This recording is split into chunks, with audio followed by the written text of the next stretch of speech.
വേഗം വരുന്നവനായ യേശുക്രിസ്തുവിന്റെ നാമത്തിൽ ദൈനംദിന അപ്പം എന്ന അനുദിന വചനചിന്തയിലേക്ക് ഏവർക്കും സ്വാഗതം. ഇന്ന് അവനൊരു ഇടയനെ പോലെയാണ് എന്ന വിഷയത്തെ ആസ്പദമാക്കി ചില കാര്യങ്ങളെ നമുക്ക് ചിന്തിക്കാം. അതിനാധാരമായ ഒരു വാക്യം വായിക്കാം. യെഹെസ്കേൽ 34 അധ്യായം 12 വാക്യം.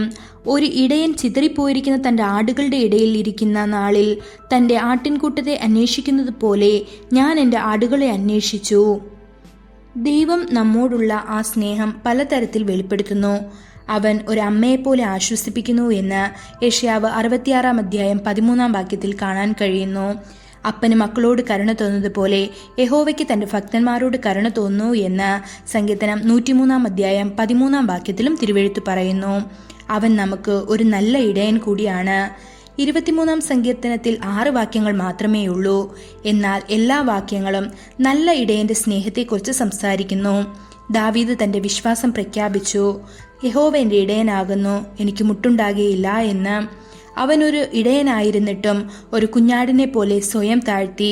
തനിക്ക് ഒരു ഇടയന്റെ ആവശ്യമുണ്ടെന്ന് മനസ്സിലാക്കിയ അദ്ദേഹം തന്റെ ഇടയനായി കർത്താവിനെ തന്നെ തിരഞ്ഞെടുത്തു. ദാവീദ് തിരഞ്ഞെടുത്തതുപോലെ കർത്താവ് അവന്റെ ഇടയനാകാൻ സമ്മതിച്ചു. കർത്താവായ യേശു പറഞ്ഞു, ഞാൻ നല്ല ഇടയനാണ്, നല്ല ഇടയൻ ആടുകൾക്ക് വേണ്ടി തന്റെ ജീവനെ നൽകുന്നു എന്ന്. ഇത് യോഹന്നാൻ 10 അധ്യായം 11 വാക്യത്തിൽ കാണാൻ സാധിക്കുന്നു. അവനോടും അവന്റെ വാഗ്ദത്തത്തോടും ചേർന്ന് നിൽക്കുക. കർത്താവായ യേശുവേ, നീ എൻ്റെ ഇടയനാണ്, നീ എൻ്റേതാണ്, ഞാൻ നിന്റേതും കർത്താവായ അങ്ങയുടേതായി ഞാൻ എന്നെ തന്നെ സമർപ്പിക്കുന്നു. ഒരു ഇടയൻ ഒരു ആട് മാത്രമുള്ളപ്പോൾ ആ ഇടയനെ റായി എന്ന് വിളിക്കുന്നു.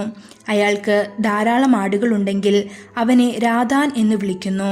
സങ്കീർത്തനം 23 കർത്താവിന്റെ സംരക്ഷണത്തിന് കീഴിലുള്ള ഒരേ ഒരു ആടിനെ പോലെയാണ് ദാവീദ് സംസാരിക്കുന്നത്.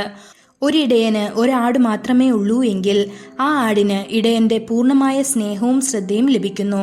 അവൻ ദിവസം മുഴുവൻ ആ ആടുകളുടെ മേൽ തന്റെ സ്നേഹം വർഷിക്കും. എന്നാൽ ഒരു ഇടയൻ തന്റെ സംരക്ഷണത്തിൽ 500 ആടുകളുണ്ടെങ്കിൽ ആടുകളിൽ ഒന്നിന് കാലിന് ഒടിവോ ചതവോ ഉള്ളപ്പോൾ സമയബന്ധിതമായി ശ്രദ്ധിക്കാൻ അദ്ദേഹത്തിന് കഴിഞ്ഞേക്കില്ല. ദൈവം ലോകം മുഴുവൻ സൃഷ്ടിച്ചെങ്കിലും അവൻ നിങ്ങളെ വ്യക്തിപരമായി ശ്രദ്ധിക്കുന്നു. അവൻ ഒരു ശമരിയക്കാരത്തിയായ സ്ത്രീയെ അന്വേഷിച്ചു പോയി. 38 വർഷമായി രോഗബാധിതനായ ഒരാളെ സുഖപ്പെടുത്താൻ അദ്ദേഹം ബെഥസ്ദ കുളത്തിലേക്ക് പോയി. അശുദ്ധാത്മാക്കളുടെ ഒരു സൈന്യം ബാധിച്ച ഒരാളെ അദ്ദേഹം ഗദരദേശത്ത് ശ്മശാനത്തിലേക്ക് കാണാൻ പോയി. നിക്കോദിമസിനൊപ്പം രാത്രി വൈകിയും സമയം ചെലവഴിച്ചു. ഈ സംഭവങ്ങളെല്ലാം ദൈവം ഓരോ വ്യക്തിയെയും വ്യക്തിഗതമായി പൂർണ്ണ ശ്രദ്ധയോടെ എങ്ങനെ പരിപാലിക്കുന്നുവെന്ന് കാണിക്കുന്നു.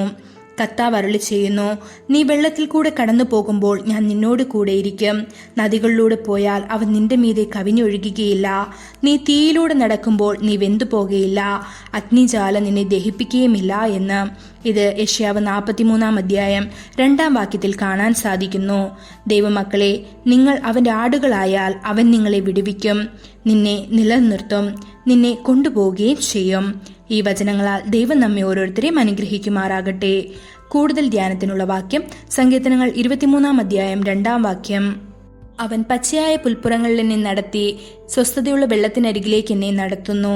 ഇന്നത്തെ ബൈബിൾ വായന രാവിലെ എസ്രാ 9-10 അധ്യായങ്ങൾ, വൈകുന്നേരം അപ്പോസ്തലപ്രവൃത്തികൾ 1 അധ്യായം. ആമേൻ.